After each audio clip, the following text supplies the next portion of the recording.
Hello दोस्तों, स्वागत है आप सबका मेरे यूट्यूब चैनल रोहिणी क्लासेस में। तो देखिए, आज हम संविधान निर्माण का पार्ट 2 देखने जा रहे हैं। इसके पहले हम देख चुके हैं कि दक्षिण अफ्रीका में लोकतांत्रिक संविधान क्या था, क्या क्या प्रोविज़न थे उसके, ठीक है। और क्या हमने देखा था, एक नए संविधान की ओर, है ना। और क्या देखा था, हमें संविधान की ज़रूरत क्यों है, ये चीज़ें हमने देखी थी, ठीक है। हम ये भी देखे थे कि जो है भारतीय संविधान का निर्माण किस प्रकार हुआ, संविधान निर्माण का रास्ता क्या था। और हमने किस चीज़ की बात की थी कि संविधान जो है की ज़रूरत हमें क्यों पड़ती है। अब आज हम देखेंगे संविधान सभा के बारे में। तो चलिए बिना किसी देरी के स्टार्ट करते हैं। देखिए, संविधान सभा, देखिए फिर भारत के संविधान के निर्माता कौन थे, है ना। यहाँ आपको ये पता चलेगा कि संविधान बनाने में प्रमुख भूमिका निभाने वाले कुछ नेताओं के बारे में बहुत संक्षेप से कुछ जानकारियाँ मिलेगी। देखिए, चुने गए जनप्रतिनिधियों में जो संविधान सभा के सदस्य थे, जो है विशाल दस्तावेज लिखने का काम करती थी, उन्हें संविधान सभा कहा जाता था। और ये बनाई कब गई थी, जुलाई 1946। बहुत इंपॉर्टेंट पॉइंट कि संविधान सभा का गठन कब किया गया, जुलाई 1946। तो देखिए, संविधान सभा की सबसे पहले बैठक हुई थी दिसंबर 1946 में।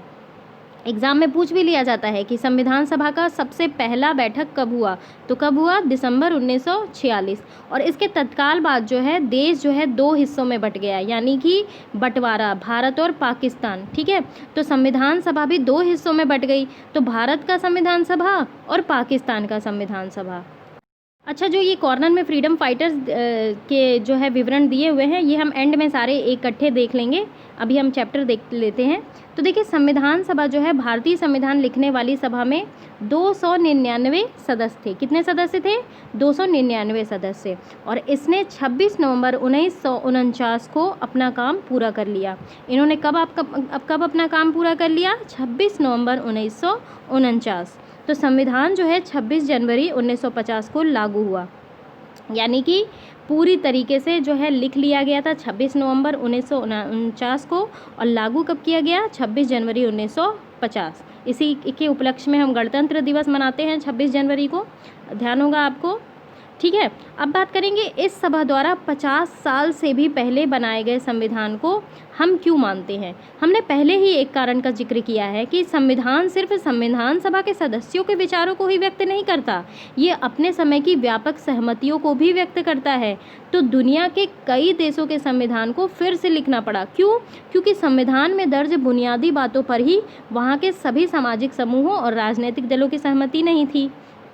तो कई देशों में संविधान है, पर वहाँ कागज़ का टुकड़ा और किसी भी अन्य किताब की तरह दस्तावेज भर है, ठीक है। कोई भी उस पर आचरण नहीं करता है। पर हमारे संविधान का अनुभव बिल्कुल अलग है। पिछली आधी सदी से ज़्यादा की अवधि में अनेक सामाजिक समूहों ने संविधान के कुछ प्रावधानों पर सवाल भी उठाए, पर किसी भी बड़े सामाजिक समूह या राजनीतिक दल ने खुद संविधान की वैधता पर सवाल नहीं उठाया। यह हमारे संविधान की एक बहुत असाधारण उपलब्धि है, यानी कि कोई भी मिस्टेक नहीं पाई गई है हमारे संविधान में। तो संविधान को मानने का दूसरा कारण ये है कि संविधान सभा भी भारत के लोगों का ही प्रतिनिधित्व कर रही थी। संविधान सभा भारत की ही तो रिप्रेजेंटेटिव थी। तो जैसा कि मैंने बताया कि भारत जो है स्वतंत्रता से पहले वयस्क मताधिकार का अधिकार प्राप्त नहीं था, और इसीलिए जो है संविधान सभा का चुनाव देश के लोग प्रत्यक्ष ढंग से नहीं कर सकते थे। तो इसका चुनाव मुख्य रूप से उन प्रांतीय असेंबलियों के सदस्यों ने ही किया था, जिनका जिक्र हम पहले से कर चुके हैं। तो इसके कारण देश के सभी भौगोलिक क्षेत्रों में इसके उचित प्रतिनिधित्व हो गया था। और इस सभा में भारतीय राष्ट्रीय कांग्रेस के सदस्यों का प्रभुत्व था, जिसने भारतीय राष्ट्रीय आंदोलन की अगुवाई भी की थी, आपको ध्यान होगा, है ना। पर क्या हुआ था कि कांग्रेस के अंदर कई राजनीतिक समूह और विचारों के लोग थे। एक जैसे विचार तो किसी के नहीं हो सकते ना, जितनी भी कमेटी के मेंबर होंगे उनके विचार अलग अलग होंगे। तो सभा में कई सदस्य ऐसे थे जो कांग्रेस के विचारों से सहमत नहीं थे। तो क्या हुआ ऐसे में ये हुआ कि सामाजिक रूप से ये सभा सभी समूह, जाति, वर्ग, धर्म, पेशों के लोग थे। और अगर संविधान सभा का गठन सार्वभौम वयस्क मताधिकार के जरिए हुआ होता तो जो है इसका भी स्वरूप काफ़ी कुछ इसी तरीके का होता। तो अंततः ये कहना चाहूँगी कि जिस तरह संविधान सभा ने काम किया, वे संविधान को एक तरह की पवित्रता और वैधता देता है। कैसे, संविधान सभा जो है काम उसका बहुत व्यवस्थित खुला और सर्वसम्मति बनाने के प्रयास पर आधारित था। तो क्या हुआ कि सबसे पहले कुछ बुनियादी सिद्धांत तय किए गए और उन पर सबकी सहमति बनाई गई। फिर प्रारूप कमेटी के प्रमुख जो कि डॉक्टर भीमराव अंबेडकर ने चर्चा के लिए एक प्रारूप संविधान बनाया। तो अब एक और क्वेश्चन का आंसर पता चल गया कि प्रारूप कमेटी के अध्यक्ष कौन थे? डॉक्टर भीमराव अंबेडकर। तो संविधान के प्रारूप की प्रत्येक धारा पर कई दौर में चर्चा हुई और 1000 से ज़्यादा संशोधनों पे विचार हुए। तो देखिए 3 वर्ष में कुल 114 दिनों की गंभीर चर्चा हुई। सभा में पेश हर प्रस्ताव, हर शब्द, यानी कि एक एक शब्द का विस्तृत वर्णन किया गया है ना, और की गई हर बात को रिकॉर्ड किया गया और संभाला भी गया, और इन्हें कॉन्स्टिट्यूट असेंबली डिबेट्स नाम से 12 मोटे खंडों में प्रकाशित किया गया।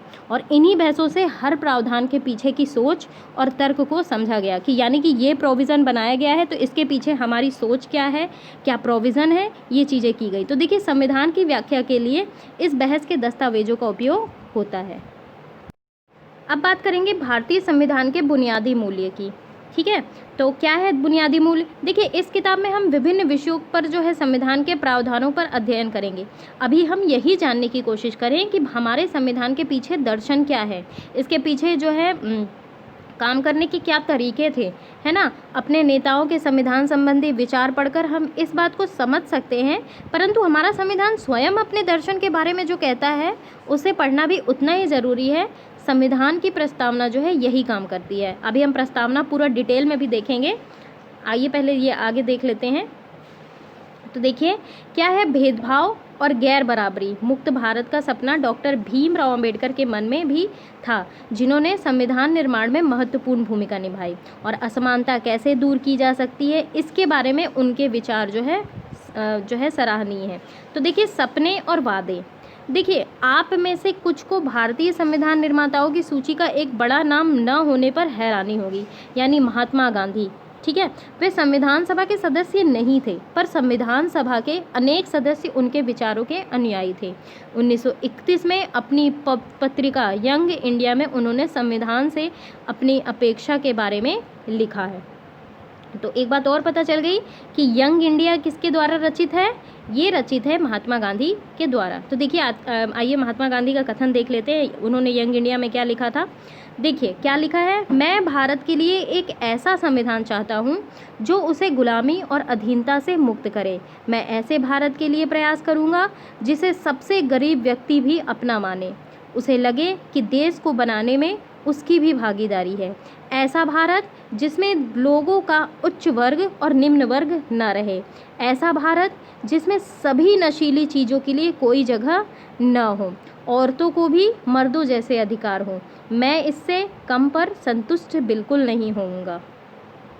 तो देखिए भेदभाव, और जैसे कि मैंने बताया कि भेदभाव और गैर बराबरी मुक्त डॉक्टर अंबेडकर का सपना था, और वे उनकी सोच वो बिल्कुल दूसरों से अलग थी। उन्होंने अक्सर गांधी और उनके नज़रिए की कटु आलोचना की, तो ये एक दूसरे के प्रतिद्वंदी थे। तो संविधान सभा में दिए गए अपने अंतिम भाषण में उन्होंने अपनी चिंताओं को बहुत स्पष्ट ढंग से रखा। तो आइए देखें उनकी चिंता क्या थी। देखिए डॉक्टर भीमराव अंबेडकर लिखते हैं कि 26 जनवरी 1950 को हम विरोधाभासों से भरे जीवन में प्रवेश करने जा रहे हैं।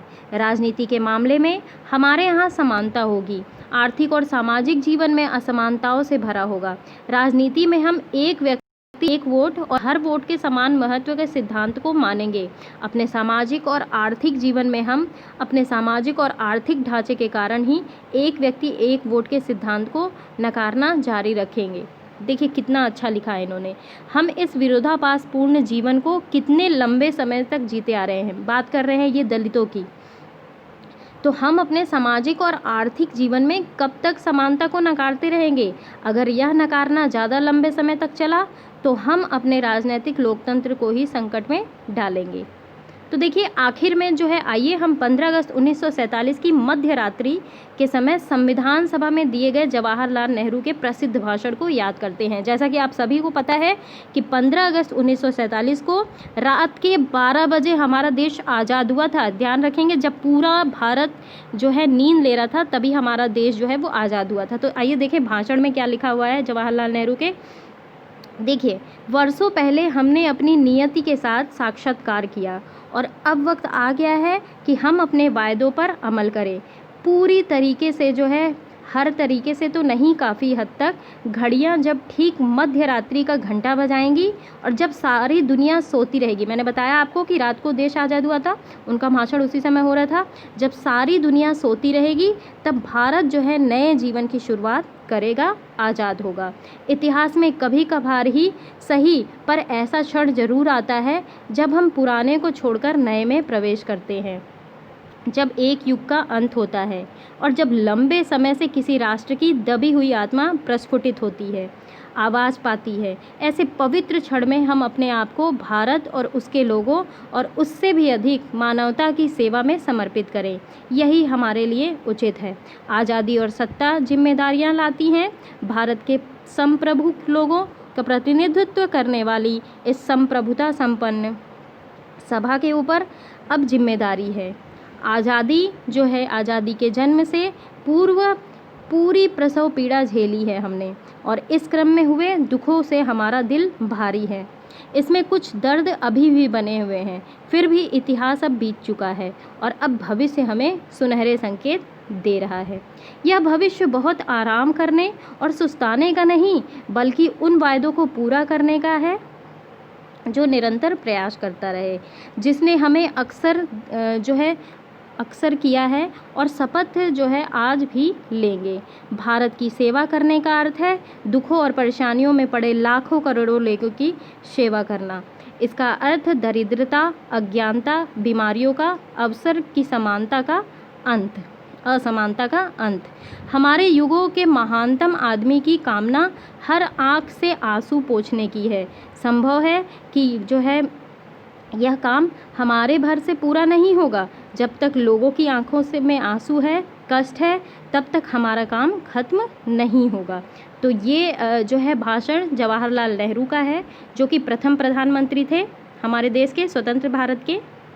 अब बात करेंगे संविधान का दर्शन। देखिए, जिन मूल्यों ने स्वतंत्रता संग्राम की प्रेरणा दी, उसे दिशा निर्देश दिए, जो इस क्रम में जांच परख लिए गए कि वे जो है लोकतंत्र का आधार बन सकें, तो भारतीय संविधान की प्रस्तावना में इन्हें शामिल किया गया। भारतीय संविधान की सारी धाराएं इन्हीं के अनुरूप बनी रही। ध्यान रखेंगे, भारतीय संविधान की धाराएं इन्हीं के अनुरूप बनी रही और संविधान की शुरुआत जो है बुनियादी मूल्यों की एक छोटी सी उद्देशिका के साथ हुआ। अभी हम देखेंगे कि हमारी उद्देशिका में क्या है। तो इसे जो है प्रस्तावना या फिर उद्देशिका कहा जाता है और अमेरिकी संविधान की प्रस्तावना से प्रेरणा लेकर इसको जो है वो बनाया गया है। तो देखिए, ये पैरा में क्या लिखा हुआ है ये भी हम देख लेते हैं बॉक्स में। संयुक्त राज्य के हम सभी लोग अधिक अच्छा संघ बनाने, न्याय की स्थापना करने, घरेलू शांति बनाने, साझा सुरक्षा व्यवस्था बनाने, जन कल्याण को बढ़ावा देने और अपने समृद्धि में स्वतंत्रता का लाभ लेने के लिए संयुक्त राज्य अमेरिका के इस संविधान को स्थापित करते हैं और इसका अभिषेक करते हैं। ये है अमेरिका का संविधान।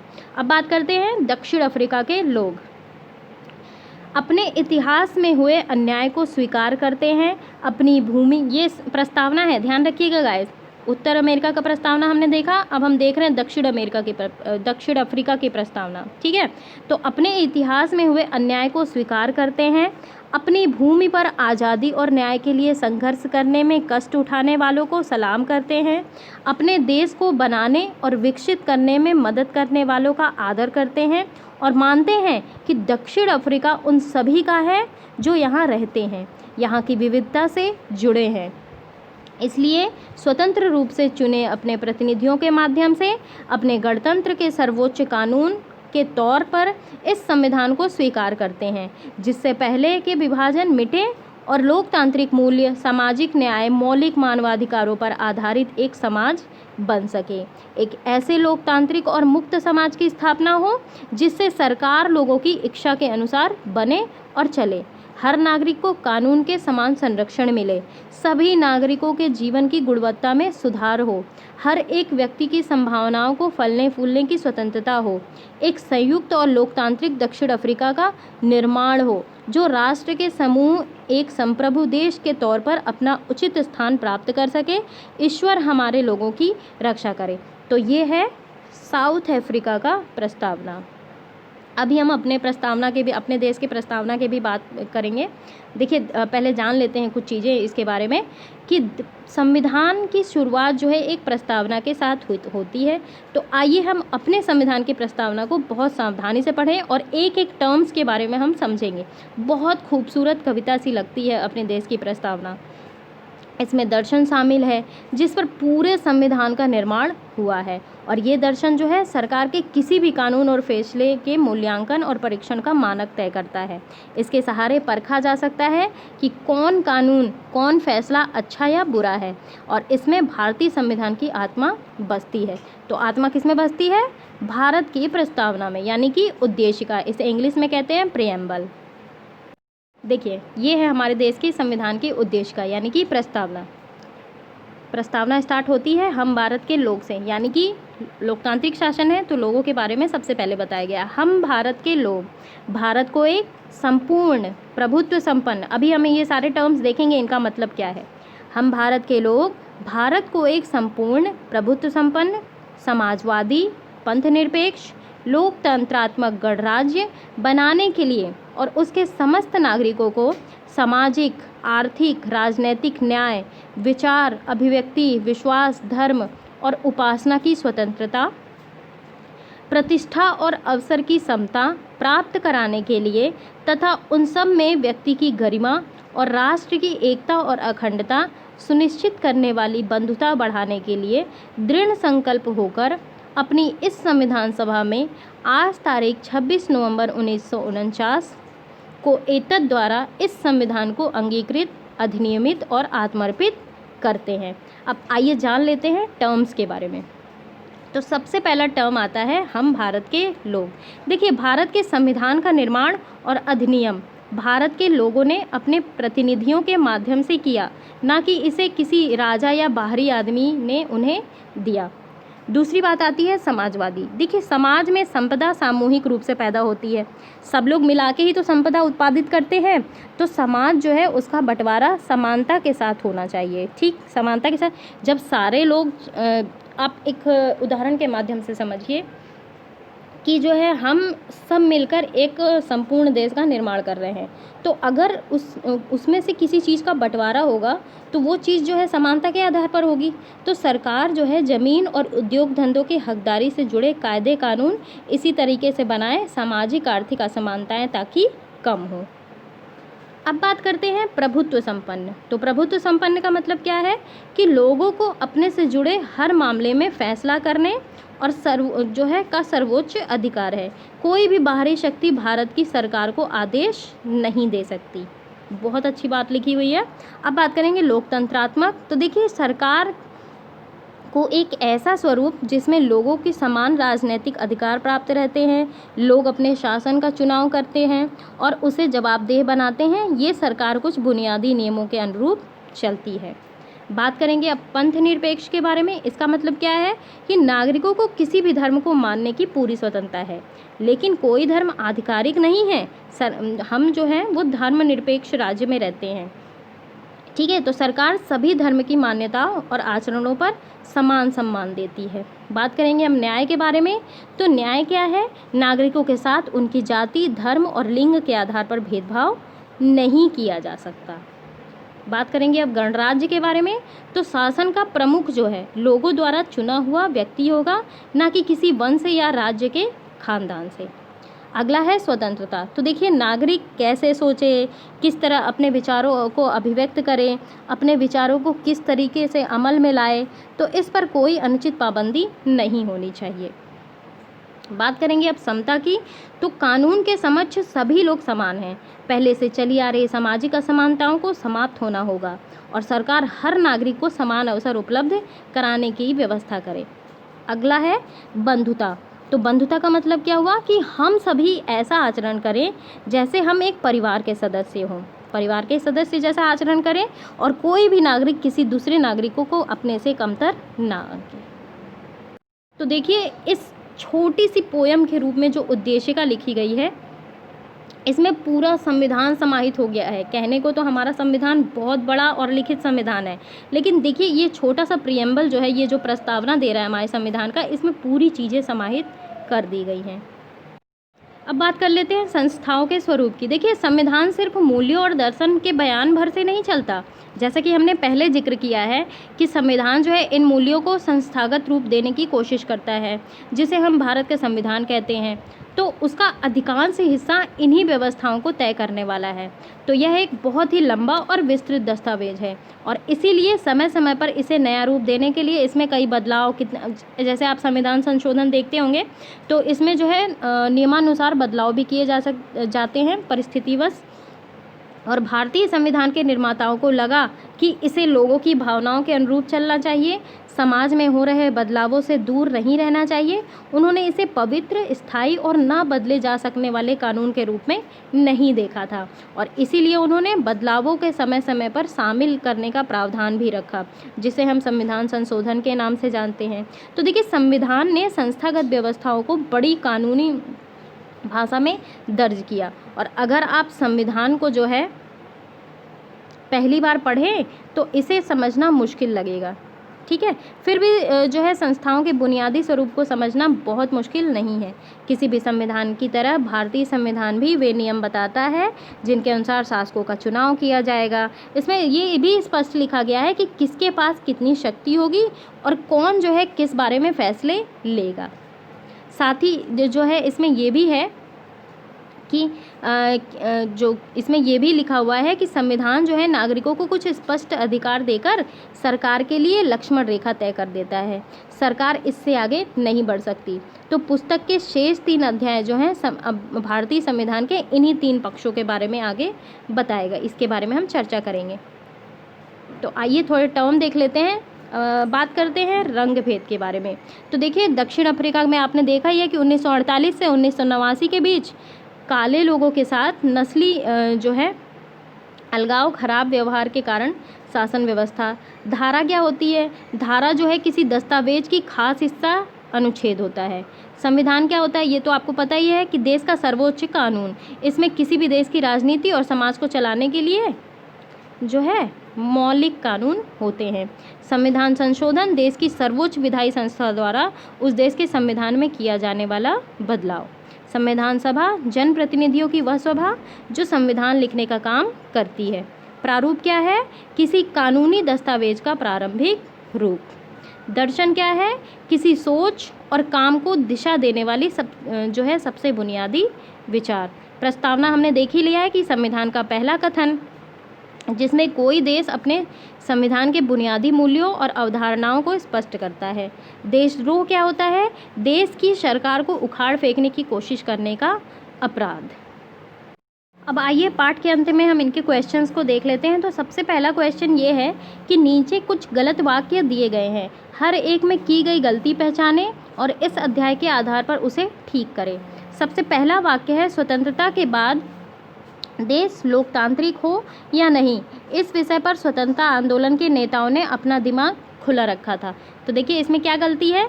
स्वतंत्रता के बाद देश लोकतांत्रिक हो, इस विषय पर स्वतंत्रता आंदोलन के नेताओं ने अपना दिमाग खुला रखा था। ठीक है, लोकतांत्रिक हो या नहीं हो, नहीं हो, ठीक है, यहाँ पे मिस्टेक है, ये नहीं होगा। अगला है, भारतीय संविधान सभा के सभी सदस्य संविधान में कहीं गई हर एक बात पर सहमत थे। तो इसमें क्या होगा? संविधान सभा के अलग अलग सदस्यों के विभिन्न मुद्दों पर अलग अलग विचार थे, किंतु उन्होंने मतभेदों को सुलझा लिए और संविधान के मूलभूत सिद्धांतों पर उन्होंने एक समान राय बना ली। अगला क्वेश्चन है, जिस देश में संविधान है वहाँ लोकतांत्रिक शासन व्यवस्था ही होगी। देखिए ये है कि जिस देश में लोकतंत्र है वहाँ संविधान होना ही चाहिए, ये चीज़ होगा इसमें। अगला है, संविधान देश की सर्वोच्च कानून होता है, इसलिए इसमें बदलाव नहीं किया जा सकता।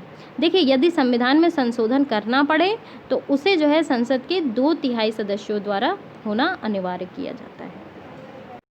अगला क्वेश्चन ये है कि दक्षिण अफ्रीका का लोकतांत्रिक संविधान बनाने में इसमें कौन सा टकराव सबसे महत्वपूर्ण था? तो इसमें कौन सा ऑप्शन सही होगा? रंगीन चपड़ी वाले बहुसंख्यकों और अश्वेत अल्पसंख्यकों का। अगला क्वेश्चन है, लोकतांत्रिक संविधान में इनमें से कौन सा प्रावधान नहीं रहता? तो कौन सा प्रावधान नहीं रहता? शासन प्रमुख का नाम। क्या होगा? ऑप्शन सही है। अगला है, देखिए अब इसमें जो है सही जोड़ी का मिलान करना है। तो देखिए उत्तर क्या होगा, मोतीलाल नेहरू। तो मोतीलाल नेहरू 1928 में भारत के संविधान बनाया। ठीक है, 1 का 4। B R Ambedkar. तो बी आर अम्बेडकर कौन थे, प्रारूप कमेटी के अध्यक्ष। राजेंद्र प्रसाद कौन थे, राजेंद्र प्रसाद से संविधान सभा के अध्यक्ष। सरोजनी नायडू संविधान सभा की सदस्य थी। तो क्या हो गया, मोतीलाल नेहरू 1928 में भारत के संविधान बनाया, बी आर अम्बेडकर प्रारूप कमेटी के अध्यक्ष, राजेंद्र प्रसाद संविधान सभा के अध्यक्ष, सरोजनी नायडू संविधान सभा की सदस्य। अगला क्वेश्चन देखेंगे कि जवाहरलाल नेहरू के नियति के साथ साक्षात्कार वाले भाषण के आधार पर निम्नलिखित प्रश्नों का जवाब दीजिए। तो पहला क्वेश्चन है, नेहरू ने क्यों कहा कि भारत का भविष्य सुस्ताने और आराम करने का नहीं है। देखिए नेहरू का कहना बिल्कुल सही है, उन्होंने इस शब्द को पूरी तरीके से जो है नहीं, क्योंकि जो है उन्होंने काम करने का बीड़ा उठाया था ना, देश पूरी तरीके से त्रस्त था, उसी समय बंटवारा भी हो रहा था, अंग्रेज़ों के शासन से हम मुक्त हुए थे। तो मतलब पूरी तरीके से सुस्ताने का नहीं, बल्कि धीरे धीरे जो है अपनी व्यवस्था पूरी करने का था। अगला क्वेश्चन है कि जो है नए भारत के सपने किस तरीके से विश्व से जुड़े हैं। तो देखिए जो शपथ वे भारत के संविधान निर्माताओं से लेना चाहते थे वे ये थी कि अपना जीवन भारत, भारतीय लोगों और व्यापक स्तर पर मानवता की सेवा में अर्पित कर दें। अगला है, वे संविधान निर्माताओं से क्या शपथ चाहते थे। तो क्या चाहते थे, शपथ यही चाहते थे कि वो जो है भारतीय लोगों से व्यापक स्तर पर मानवता की सेवा में अर्पित कर दें। अगला क्वेश्चन है कि हमारी पीढ़ी के सबसे महान व्यक्ति की कामना हर आंखों में आंसू पोंछने की है, वे इस कथन में किसका जिक्र कर रहे थे। तो वे इसमें जो है महात्मा गांधी जी का जिक्र कर रहे थे। अब हम मिलान देख लेते हैं। देखिए सबसे पहली बात करेंगे, हम इन चारों टर्म्स के मतलब हम समझ चुके हैं, हमें ये इसको मिलाने में जो है कठिनाई नहीं होनी चाहिए। तो देखिए सबसे पहला है संप्रभु। तो संप्रभु क्या है, फैसले लेने की सर्वोच्च अधिकार लोगों के पास है, यानी कि 1 का 2, 1 का 2। ठीक है, अब बात करेंगे गणतंत्र। तो गणतंत्र का मतलब क्या है, शासन प्रमुख एक चुना हुआ व्यक्ति है। ठीक, अब बात करेंगे बंधुत्व। तो बंधुत्व क्या है, लोगों को आपस में परिवार की तरह रहना चाहिए। और धर्मनिरपेक्ष का मतलब क्या हुआ, सरकार किसी धर्म के निर्देशों के अनुसार काम नहीं करेगी, सरकार के लिए सभी धर्म समान रूप से हैं। देखिए अगला क्वेश्चन है कि भारत जो है, भारत के लोकतंत्र के स्वरूप में विकास के प्रमुख कारणों के बारे में कुछ अलग अलग विचार इस प्रकार लिखा गया है। पहला विचार ये है कि अंग्रेज शासकों ने भारत को उपहार के रूप में लोकतांत्रिक व्यवस्था दी। हमने ब्रिटिश हुकूमत के समय बनी प्रांतीय असेंबलियों के जरिए लोकतांत्रिक व्यवस्था में काम करने का प्रशिक्षण पाया। अगला कथन ये है कि हमारे स्वतंत्रता संग्राम ने औपनिवेशिक शोषण और भारतीय लोगों को तरह तरीके से आज़ादी न दिए जाने के विरोध किया, ऐसे में स्वतंत्र भारत को लोकतांत्रिक होना ही था। अगला कथन ये है कि हमारे राष्ट्रवादी नेताओं की आस्था लोकतंत्र में थी। अनेक नव स्वतंत्र राष्ट्रों में लोकतंत्र का न आना हमारे नेताओं की महत्वपूर्ण भूमिका को रेखांकित करता है। तो देखिए मैं ऊपर दिए गए बिंदुओं को समान महत्व दूंगी। देखिए पहला बिंदु जो है वो ये दर्शाता है कि ब्रिटिश शासन ने हमें लोकतंत्र के लिए आदर्श एवं प्रेरणा उपलब्ध कराई। दूसरा बिंदु ये है कि आत्मविश्वास के साथ पूरे राष्ट्र की एकता के सूत्र में बांधा। तीसरा बिंदु ये दर्शाता है कि हमारे नेताओं ने लोकतंत्र के निर्माण में ऐसे तरीके को अपनाया जो पूरे देश के लिए एक आदर्श बन गया। अगला क्वेश्चन ये है, 1912 में प्रकाशित विवाहित महिलाओं के लिए आचरण पुस्तक में निम्नलिखित अंश को पढ़ें। तो देखिए ईश्वर ने औरत जाति को शारीरिक और भावनात्मक दोनों तरीके से ज़्यादा नाजुक बनाया है, उन्हें आत्मरक्षा के भी योग्य नहीं बनाया, इसलिए ईश्वर ने ही उन्हें जीवन भर पुरुषों के संरक्षण में रहने का भाग्य दिया, कभी पिता के, कभी पति के और कभी पुत्र के। इसलिए महिलाओं को निराश होने की जगह इस बात को अनुग्रहित होना चाहिए कि वे अपने आप को पुरुषों की सेवा में समर्पित कर सकती हैं। क्या इस अनुच्छेद में व्यक्त मूल्य संविधान के दर्शन से मेल खाते हैं या वे संवैधानिक मूल्यों के खिलाफ हैं। तो तो देखिए दिया गया पैरा जो है आंशिक मूल्यों को प्रतिबिंबित करता है, ये लिंग भेद के विचार को दर्शाता है। मैं इससे पूरी तरीके मतलब पूरी क्या बिल्कुल भी सहमत नहीं हूँ कि एक महिला जो है बिना पुरुष के नहीं चल सकती है, उसका जीवन यापन नहीं हो सकता है।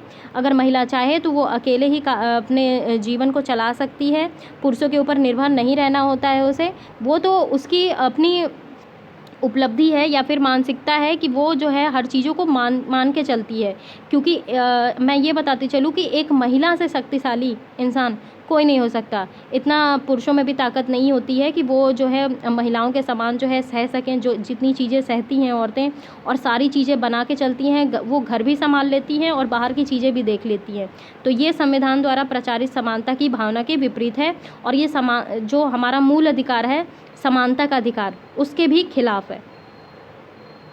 अगला क्वेश्चन ये देखेंगे हम कि कुछ कथनों पे विचार कीजिए, क्या आप इससे सहमत हैं, और अगर सहमत हैं तो क्यों सहमत हैं, नहीं सहमत हैं तो क्यों नहीं सहमत हैं।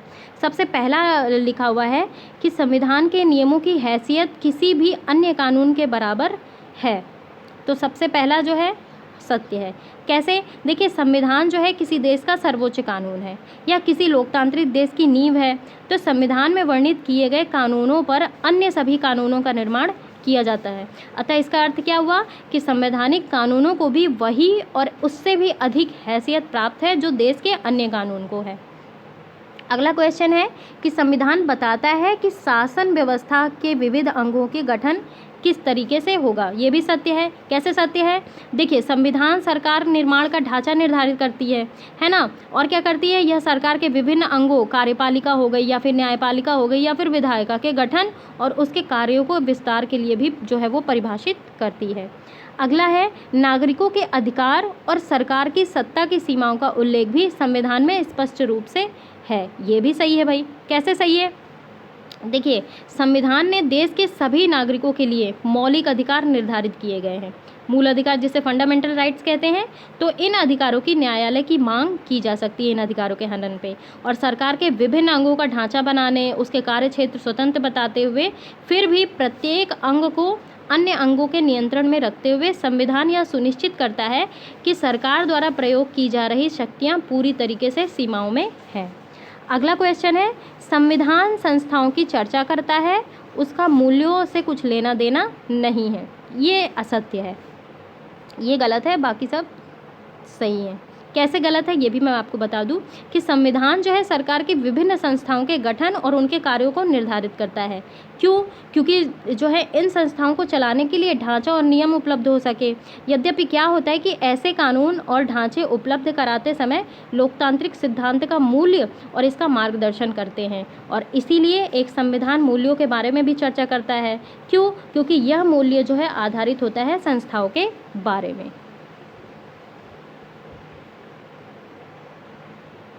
अब जैसा कि मैंने आपसे बोला था कि हम एंड में फ्रीडम फाइटर्स को भी देख लेंगे इनके बारे में, क्योंकि ये भी उतने ही इम्पॉर्टेंट है एग्जाम पॉइंट ऑफ व्यू से जितना ये चैप्टर इम्पॉर्टेंट है। तो आइए देख लेते हैं और जानना भी चाहिए कि हमारे देश के लिए जो मर मिटे वो कौन कौन थे, उनकी जो है क्या क्या कार्य थे, क्या क्या किया उन लोगों ने हमारे देश के लिए। तो बात करते हैं अब सरोजनी नायडू के बारे में। तो सरोजनी नायडू का जन्म हुआ था आंध्र प्रदेश में। ये एक कवयित्री भी थी, लेखिका भी थी और राजनीतिक कार्यकर्ता भी। तो कांग्रेस की अग्रणी महिला नेता और बाद में जो है उत्तर प्रदेश की राज्यपाल थी। ठीक है, अब बात करते हैं अब्दुल कलाम आज़ाद के बारे में। तो देखिए, इनका जन्म हुआ था सऊदी अरब। ये शिक्षाविद थे, लेखक और धर्मशास्त्र के ज्ञाता, अरबी के विद्वान भी थे। ये कांग्रेसी नेता, राष्ट्रीय आंदोलन में अग्रणी भूमिका, मुस्लिम अलगाववादी राजनीति के विरोधी और बाद में पहले केंद्रीय मंत्रिमंडल में शिक्षा मंत्री। अब बात करते हैं टीटी कृष्णामाचारी। इनका जन्म हुआ था तमिलनाडु में। प्रारूप कमेटी के सदस्य थे ये, उद्यमी और कांग्रेसी नेता। बाद में केंद्रीय मंत्रिमंडल में ये वित्त मंत्री रहे।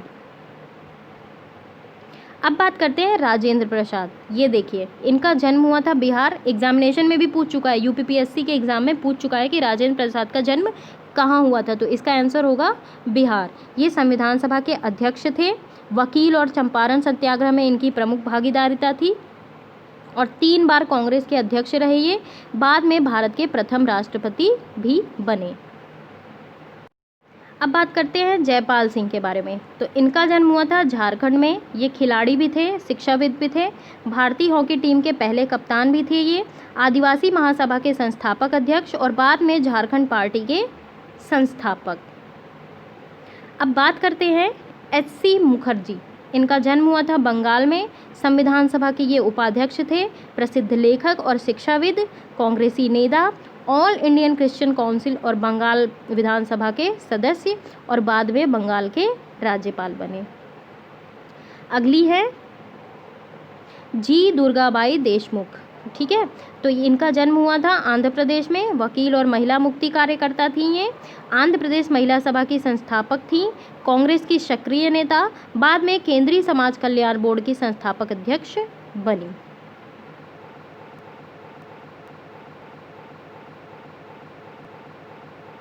उद्यमी थे ये और पंजाब विधानसभा में पंथक अकाली पार्टी के नेता, संविधान सभा में कांग्रेस द्वारा मनोनीत, बाद में केंद्रीय मंत्रिमंडल में रक्षा मंत्री। और ये हैं कन्हैया लाल माणिकलाल मुंशी। इनका जन्म हुआ था गुजरात में। वकील, इतिहासकार और भाषाविद, कांग्रेसी नेता और गांधीवादी, बाद में केंद्रीय मंत्रिमंडल में मंत्री और स्वतंत्र पार्टी के संरक्षक। ये है श्यामा प्रसाद मुखर्जी। इनका जन्म हुआ था पश्चिम बंगाल में। अंतरिम एवं सरकार में उद्योग एवं आपूर्ति के मंत्री, शिक्षाविद और वकील, हिंदू महासभा में सक्रिय, बाद में भारतीय जनसंघ के संस्थापक। अगले हैं भीमराव अंबेडकर। इनका जन्म हुआ था मध्य प्रदेश में। प्रारूप कमेटी के अध्यक्ष, सामाजिक क्रांतिकारी चिंतक, जातिगत बंटवारे और भेदभाव के खिलाफ अग्रणी आंदोलनकारी, बाद में स्वतंत्र भारत की पहली सरकार में कानून मंत्री, रिपब्लिकन पार्टी ऑफ इंडिया के संस्थापक। ये है जवाहरलाल नेहरू।